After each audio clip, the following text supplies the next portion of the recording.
G'day guys, Jason here from Positive Real Estate and welcome along to the Friday emails, some tips and strategies that we always send out to get people fired up and get going. Hey listen, today I want to touch on 5 things that property investors that I've met along the way as being a coach and a mentor for many people around Australia, coaching them to their property successes. 5 things that come up again and again and again that hold property investors back from moving forward and creating good wealth, good cash flow and great equity growth in their portfolio as they move forward as property investors. And here's my top 5 things that you must avoid as a property investor. Number 1, finance is the king. If you get finance right, you'll move forward as a property investor and you'll always have equity and you'll always have the capacity to move forward and be flexible as you invest in more properties. There's 2 words, or there's 2 things that you need to avoid: cross-securitization and cross-collateralization. That's when, just in a nutshell, the banks take everything you've got and put it in one package and they hold security over all of it. Okay? Your business, your property investment, your personal accounts, and they bundle it all in together. It's a massive big no-no. So that's the biggest, one of the biggest things that hold investors back, and it's the most dangerous thing. Carve them up and keep them separate.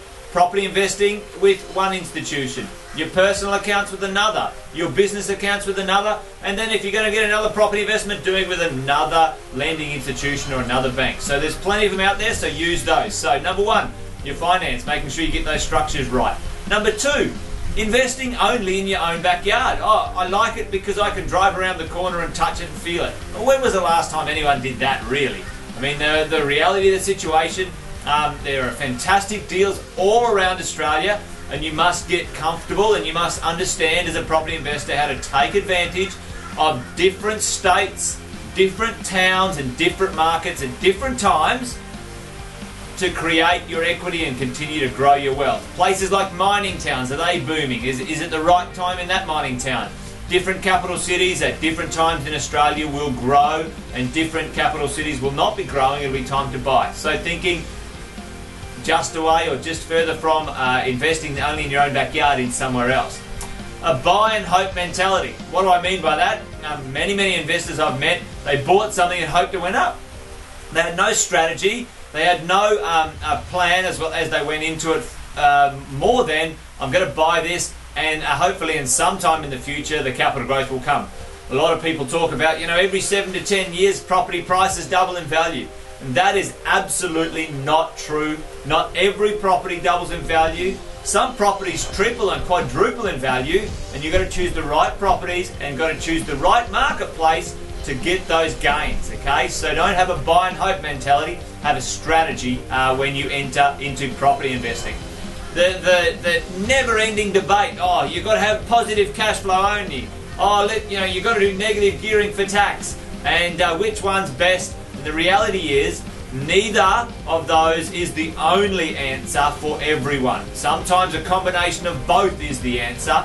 Sometimes one, let's say negative gearing, is useful right now if you're a really high income earner, but if you're in the end of your life, maybe earning life, where you're starting to wind your earning down, positive cash flow, positive gearing is better for you.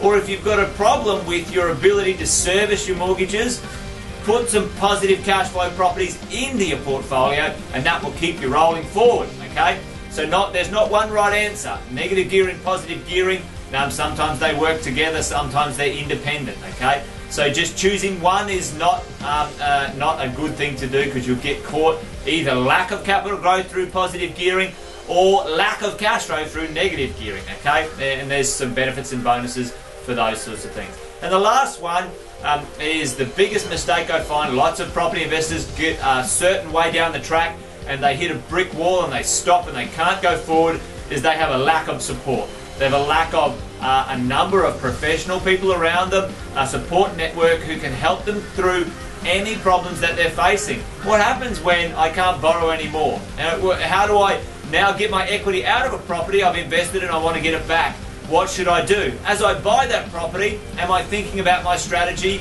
as I go into that? Having someone around you, good mortgage brokers, good solicitors, good accountants, a good property mentor to help you make good choices and make sure your investing is successful and continually moving forward, creating wealth and getting momentum towards your financial goals.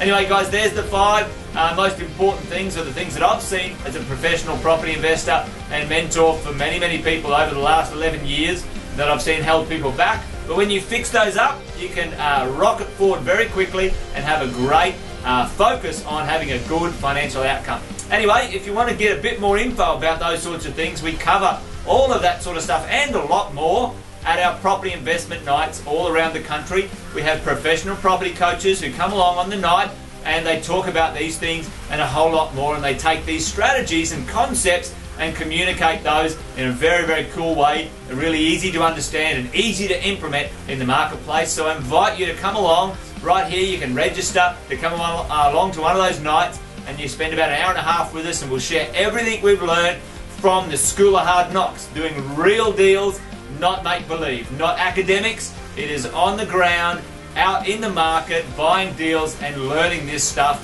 by doing, not reading a book. So guys, come along. We'd love to see you at the Property Investment Night. And until then, take care and bye for now.